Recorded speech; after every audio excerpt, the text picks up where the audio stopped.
नमस्कार दोस्तों, मैं विनय दुबे मुंबई से। आपके आसपास बड़ी बड़ी कोठियां होंगी, महंगी महंगी गाड़ी में चलने वाले लोग होंगे।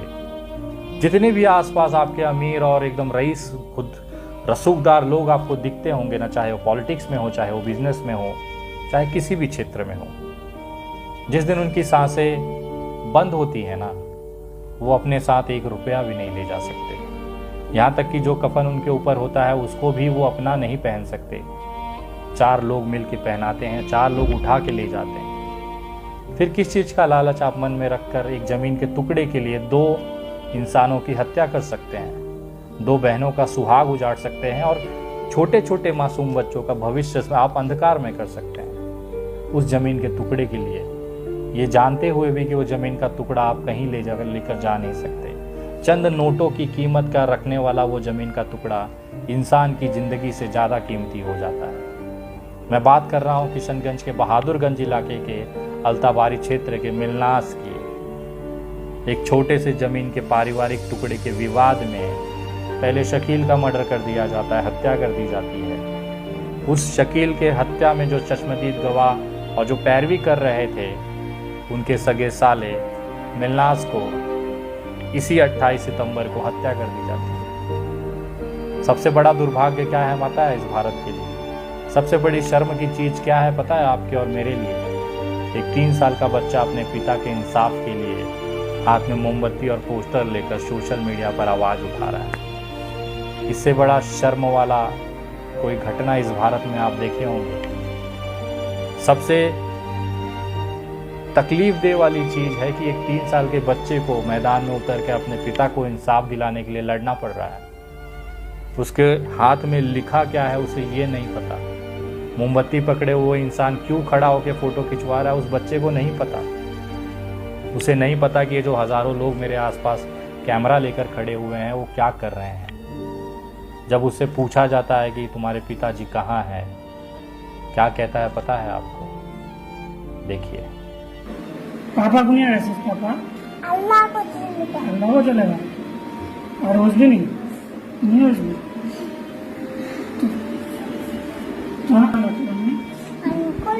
अच्छा तो अंकल पापा पापा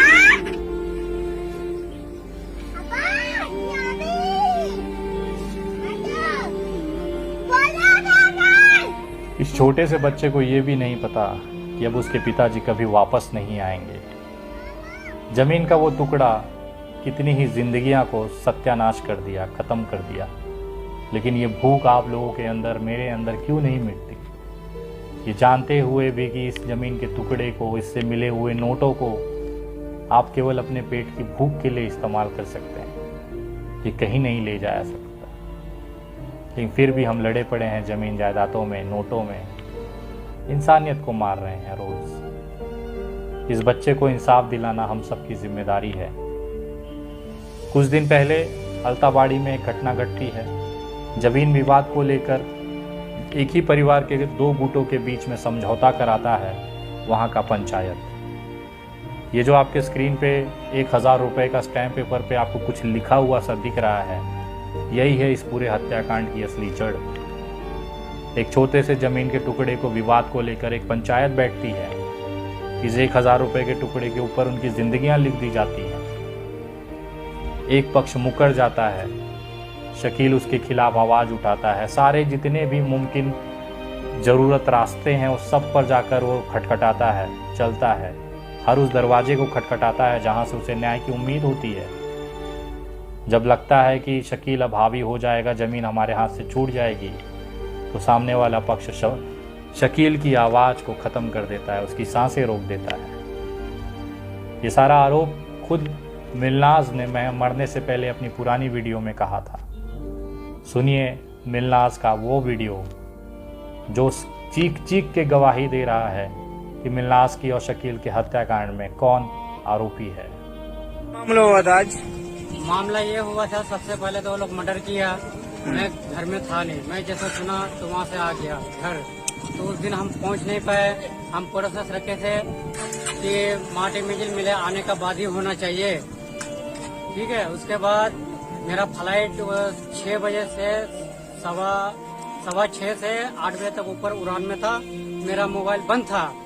इसी टाइम वो लोग यानी फायदा उठा के यानी समाजी फैसला और समाज को गुमराह करके यानी फैसला कर लिया। उसके बाद मिट्टी जल्दी जल्दी करवा दिया। उसके बाद दफनाया भी उसको ऐसे जगह कि उसका लाश जल्दी गल जाए, जल्द से जल्द। उसके बाद अभी जब फिर हम उसका अगले दिन पहुंचे तो वो लोग यानी कह रहे हैं कि गांव वाला उसका मामा लोग यानी हमको बोला कि जो समाज वाले जो फैसला कर दिया उसको मानिए आप, यानी आप बोलने का कोई फायदा नहीं। उस दिन तो आप थे नहीं। मैं बोले चलो आप लोग समाज वाले जब फैसला कर दिया मान लिए थे। तो ये आज कितना तारीख है, 18 तारीख का टाइम था। तो उसी समाज के हिसाब से हम लोग जैसे कि आदमी सब आया, यानी 3 बार वो लोग को बुलाया गया। वो लोग 6 भाई 3 भतीजा के अंदर, 5 भाई 3 भतीजा के अंदर यहाँ पे कोई नहीं आया। ऊपर से यहाँ का आदमी को वो लोग बुलाया, गांव का आदमी को, सरपंच को और क्या नाम है मेंबर को वो लोग बुलाया। वो लोग घर में जाके अपना मीटिंग फिर किया, पता क्या हुआ नहीं हुआ। लास्ट में हम लोग जैसे घर से थोड़ा बाहर निकल गए तो उसके बाद वो लोग जब गांव वाला यहाँ से नहीं रहा तो उसको अपने मर्जी से यानी वो लोग नपाई कर रहा है, ये दे रहे हैं वो दे रहे हैं। अच्छा। उसके बाद जब हमको दबाव डाला तो हम उसमें भी सहमत हो गए कि चलो कोई बात नहीं। उसके बाद क्या हुआ कि वो लोग यानी ऐसे हमको मार रहा है कि ये शकील को तो मर्डर कर दिए हैं, तुमको भी मार देंगे, तुम्हारा खालू को भी मार देंगे और आंगन में तुम बाहर चला जाओगे या यहाँ जिंदा बच गए तो तुम लोग का जो बेटा है, बीबी है, तुम्हारा बहन है, उनका 4 बच्चे हैं, उसका भाई को तो मारे हैं, उसका भाई को भी मार देंगे। शकील कौन लगता है आपका? वो जीजा लगेगा मेरा। जीजा लगेगा। और वो सिमसन भाई लगेगा मेरा। अच्छा, उस दिन आप लोग FIR वगैरह नहीं करवाया? वो लोग जैसे फायर के मूड में हम लोग थे, जैसे वो लोग उस दिन बात को समाजी में दबा दिया। अच्छा। जैसे दबाव डाल के हम लोग के एक बार साइन वाइन करवा लिया। पता नहीं पुलिस प्रशासन अब किस चीज का इंतजार कर रही है कि अभी तक आरोपियों की गिरफ्तारी नहीं हो पाई है। सैकड़ों मैसेज, हजारों कमेंट्स मुझे मेरे सोशल मीडिया पर मिल चुके हैं। मिलनास के लिए आवाज़ उठाइए, लेकिन मेरा दिल उस समय रो गया जब मैंने इस 3 साल के बच्चे को हाथ में मोमबत्ती और तख्ती लिए, पेपर लिए, अपने पिता के इंसाफ के लिए आवाज़ उठाते देखा। कितना भी ताकतवर आपका दिल हो, लेकिन एक बच्चे की इस तरह की तस्वीर आपको रुला सकती है। सोचिए उस बच्चों के भविष्य का क्या होगा, उस विधवा पत्नी का क्या होगा जो अरमान लेकर मिलना से विवाह करके अपना एक घर संसार बसाना चाहती थी। लेकिन उसे क्या पता था कि जिस ज़मीन पर वो अपने घर को बसाने की बात कर रही है वही ज़मीन मिलनाज और शकील दोनों को निकल जाएगा।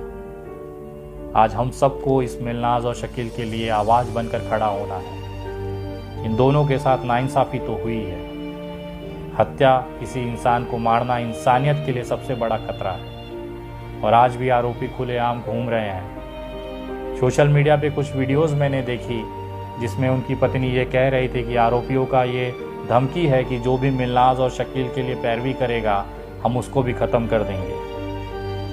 तो विनय दुबे शकील और मिलनाज की पैरवी करेगा, आप यहाँ पर गोली मारिएगा मुझे, मैं देखना चाहता हूँ। इस बच्चे को इंसाफ दिलाना अब इस पूरे देश का मकसद होना चाहिए। मैं किशनगंज और बहादुरगंज के उन लोगों से, उन युवाओं से कहना चाहता हूँ कि क्या आपकी इतनी हैसियत नहीं है कि इस बच्चे को, रोते हुए बच्चे को आप देखकर भी आपका दिल पसीजता नहीं है, उसे इंसाफ नहीं दिला सकते। मैं शनिवार किशनगंज बहादुरगंज के अल्ताबारी आ रहा हूँ। इस परिवार को मिलकर सांत्वना दूंगा, अपनी तरफ से एक छोटी धनराशि इस परिवार के भविष्य के लिए दूंगा। लेकिन अगर आपको लगता है कि इस परिवार को आप आवाज़ उठा सकते हैं तो सोशल मीडिया पर जितना हो सकता है मिलनाज और शकील के लिए आवाज़ उठाएं। आप अगर इस परिवार को मदद करना चाहते हैं तो सोशल मीडिया के साथ साथ आर्थिक तौर पर भी मदद करें। मैं तमाम बिहार के लोगों से निवेदन करूंगा कि आगे आएँ, इस परिवार को मदद करें। शनिवार को दोपहर में पहुंचूंगा इस परिवार के पास। अगर आप लोग भी इस बदनसीब बच्चे के रोते हुए आंसू को देखकर इस भविष्य के लिए या इस परिवार को आर्थिक मदद के तौर पर, क्योंकि न्याय की लड़ाई में बहुत ज़रूरी होता है आर्थिक मजबूत होना, क्योंकि ये प्रक्रिया बहुत लंबी होती है। एक समय ऐसा आएगा कि लोग नाम भूल जाएंगे, मिलनाज और शकील नाम के किसी इंसान की हत्या हुई।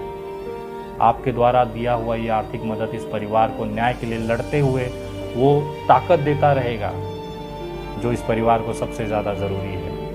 खास तौर पर इस छोटे से बच्चे के लिए ये इतना महत्वपूर्ण है क्योंकि अब इसके पिता का साया इसके पास नहीं है। अगर आप लोग भी इस परिवार को मदद करना चाहते हैं तो आप मेरे गूगल पे, पेटीएम, UPI नंबर 9867225779 इस नंबर पर आप भेज सकते हैं।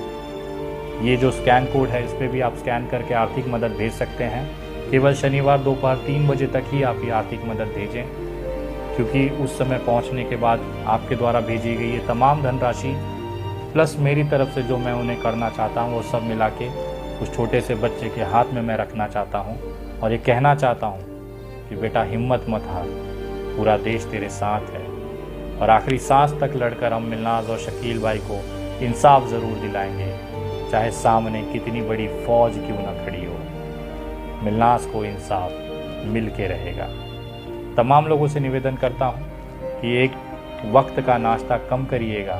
इस बच्चे को आपके सहयोग की मदद की ज़रूरत है। इस टूटे हुए परिवार को न्याय दिलाने के लिए आपकी मदद की ज़रूरत है। अगर आपके अंदर, आपके घर में छोटे बच्चे होंगे, आपके दिल में इंसानियत होगी तो मुझे पूरा विश्वास है आप लोग आगे आएंगे और इस परिवार को मदद करेंगे। मैं आ रहा हूँ अल्ताबारी, बहादुरगंज, किशनगंज, बिहार, शनिवार दोपहर 3 बजे तक। जय हिंद, जय महाराष्ट्र।